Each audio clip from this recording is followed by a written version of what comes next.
Dahil napaka-boring sa bahay guys. So naisip ko lumabas at siyempre mag-exercise tayo guys. So nakainip kasi doon guys, wala akong magawa sa bahay. Sobrang init pati. Naisipan ko muna nga, alam mo na, balik sa dati. Mag-exercise tayo, ito lang ang gamit. So napakaganda ng panahon guys.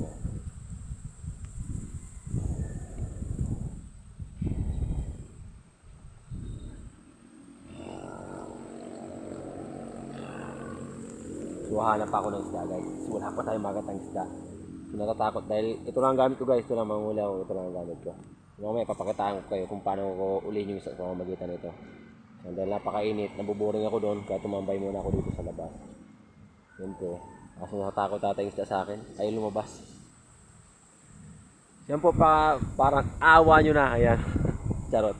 Paki-like naman po. Paki-share siyempre. Yan yung laging nanonood ng aking video dyan. Yan. Share nyo naman. Isang share lang po yan. Ayan. So guys, mag-aabang muna tayo guys kasi wala nga.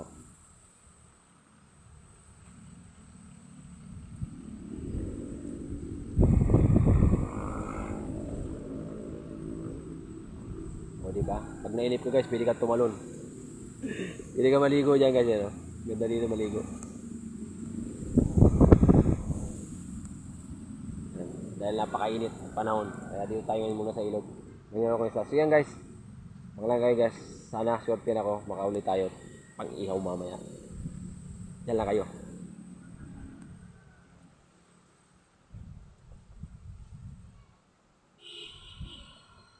Wala pa akong mahuli. Wala akong pakita eh.